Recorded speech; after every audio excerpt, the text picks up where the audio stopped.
Tim, I'm just curious, being here on your show, what's the worst nightmare you've ever had? Here we are.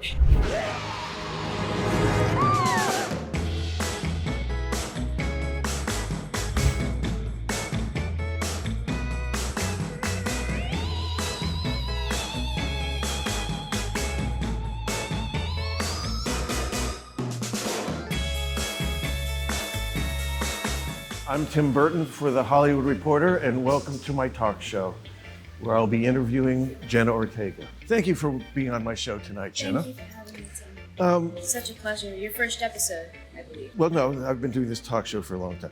But my first question to you is, you were originally reluctant to take on the role of Wednesday. Yes. Or so I've been told. So why did you decide to do it? Because I had a chat with you, and I thought, okay, it might be all right. Okay, that makes enough sense. Right? Next question. Okay, what was the first movie of mine that you saw, and why? Great question, Tim. The first film of yours that I think I ever saw had to have been Pee-wee's Big Adventure. And then why? Because it was on cable. It was on TV. Okay, good. It looked like this. As an actress, do you watch your own work? I watch them as an audience. No, but you I don't. Yeah. I can't. I think I would never act again. Yeah, no, I too understand much. that in a strange way. I mean, in too fact, much. I like working with people who don't, because you just enjoy the process, and you know. But yeah. Also, there's no point in. I'm gonna dwell on something already. First time I was on TV, my mom invited everyone in the living room to watch, and I wouldn't come out of my room. And she said, "Jenna, you come watch. This is exciting." And I said, "I was there." And I shut the door and I went to bed. And I think that's my. Yeah, less. Yeah. Yeah. Well, I mean, I find there's a freedom. That's why I like working with people that don't really like watching themselves, because there's the freedom then to their work. You know what I Right. mean? And they're focused on that. And so I get it. I do The second understand you that. start checking the monitor and getting in the middle Yeah, of all that, you're well, too in your head, yeah. and then you're not Yeah, paying attention. exactly. Does watching your stuff ever get easier because you have to see it a million times?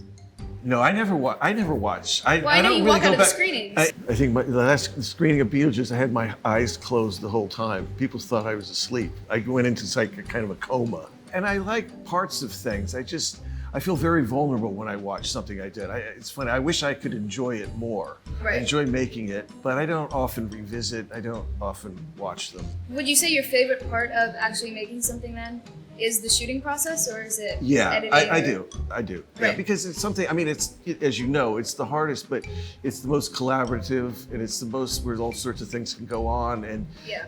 I do enjoy the sort of, even though you plan everything, the spontaneity of it, and working with, talented people, and the back and forth of all of that. I find that's the most inspiring to me. It's funny. I sometimes wonder, like, making a movie, because it's like it feels so private and personal, and yet it's meant to be shown to people. So I always kind of felt very strange about But why yeah, I do things. It doesn't belong to you. Yeah, I know, it's strange. So, but that's why I get with you, not really watching your work. I can tell, seeing you on the set, that you just enjoy the process of making something. What's your favorite thing that we filmed? I did Church scene, I did maybe? enjoy the dance sequence in Yeah. episode season 1, just because it was quick and simple and clear, and we just sort of made it up as we went along, which is, when it works out, it's always fun to do something like that. I turned into a teenage cougar pup. What kind of a job would you think you could have done if you weren't in this business called show business? I think about this sometimes. I would love to be an art historian of some sorts and focus on one really niche subject Right. and just be so entirely knowledgeable about it. Yeah. I also used to say I wanted to be an archaeologist when I was younger. A I what? want archaeologist. That's strange too. It's so interesting. You know what? I wanted to do that till I found out how much school you had to do. Yeah, no, and me I too. got over it. Because I just thought, I'd love to go dig up dinosaur insane. bones. Yeah, it's funny. I had the exact same thing. Yeah. In what ways do you think Hollywood has changed since your first film? Well, it's kind of more corporate, I would say. I would say that. You think? Yeah. I remember when I worked as an animator at Disney, it was a building designed for animators. And by the early 80s, I was like the last artist in there. They got all the artists and moved them into a warehouse in Glendale. And then all the sort of business people took over with the building that was designed for animators. So that was a very sort of telling moment to me where the industry was going. Right. Okay, now, you know I'm a dog person, right? And Right. I have, by the way, for everybody, you know, I have a dog, and first met Jenna, she barks at her, whether it's London, Romania, Ireland, no matter when she sees you. She sense me from around the corner. She's like she could completely be working for a silent. postal office. Like Yeah. she barks at you more than the mailman. I don't know what that's all What about. can I say? But you got a dog. I did get a How is dog. she got a She's dog. very good. I've got a in dog Ireland, that, right? yeah, in Ireland that looks like a little black deer while we were shooting season 2, and she's actually very quiet. So I don't know what it is about Levi.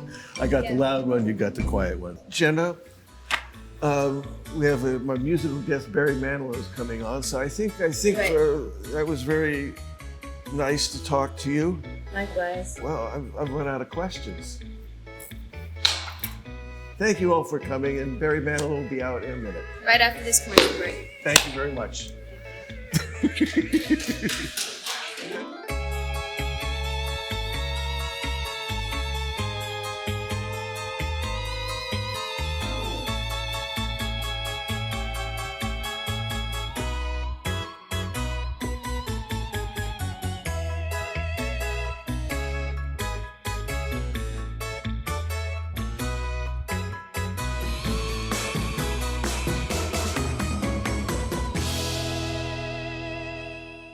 Could this be the magic